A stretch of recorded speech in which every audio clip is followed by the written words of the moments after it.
Hey YouTube.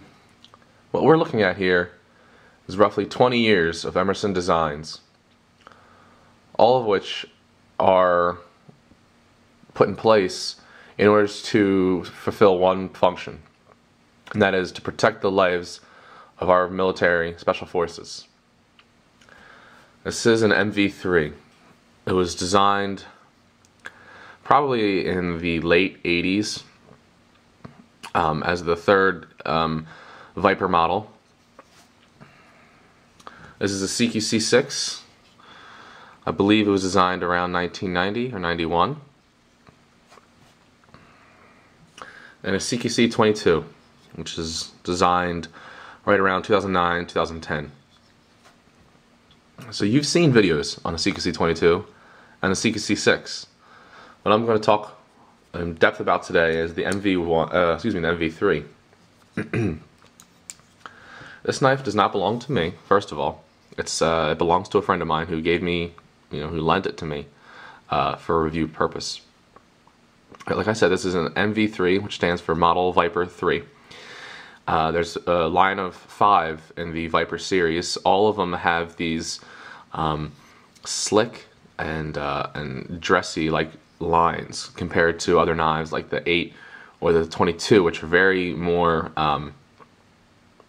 they're much more tactical looking. This is a very gentleman's folder looking knife, but make no mistakes, this is certainly designed for one purpose, and that is to protect our special forces.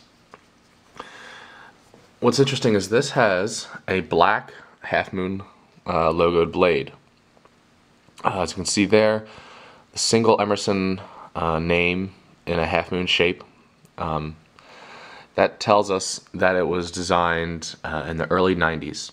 The Halfmoon logo was stopped being used around 94. And there's a black blade.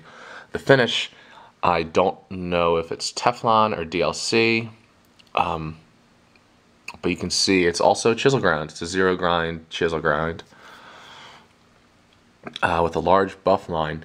This buff line is this lighter portion here, indicative of the time period, again, of the early 90s, when Mr. Emerson used a larger buffing wheel to finish off the back side of the grind. This is the same shape as current MV3s, same with the little cutouts up here, similar to what we see on a CQC-6, but the hardware is different. In this earlier period, in the early 90s, he was trying out different things. As you can see, there are hex screws in the body, which is different from today, where the customs have slotted flathead screws. And there's an interesting split pivot design, which also takes a hex screw. Very interesting. Black micarta, which is pretty nice, and it fits the black blade nicely. There's also no grooving on the liner, and the liner is very thin, which is all indicative of the early models. What I think is interesting is that it has a current Emerson pocket clip. I think back in the day he used, well, I know he used Benchmade clips, but I don't know at what year he switched over to this style.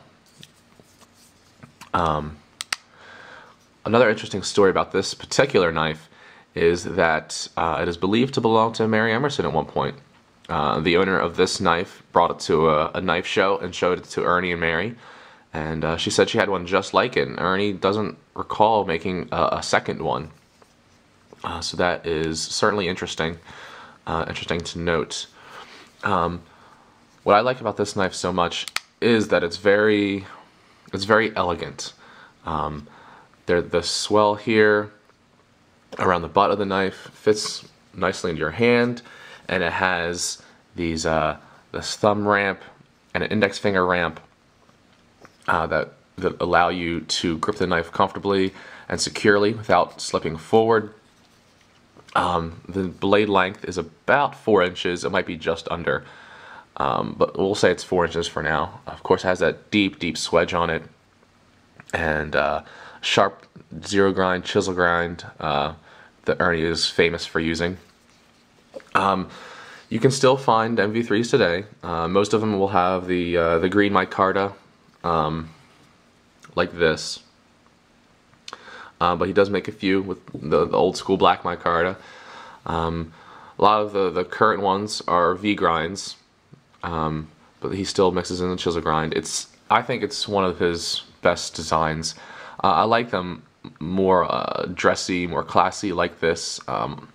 Similar to the MV-1 or the MV-2.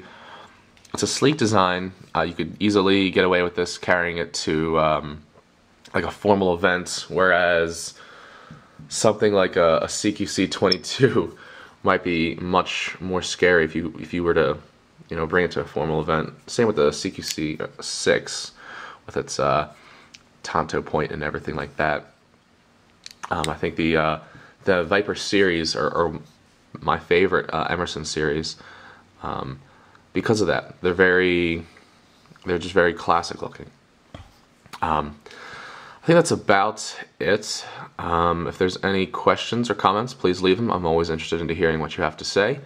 And as always, be dressed to play and geared to slaughter. See ya.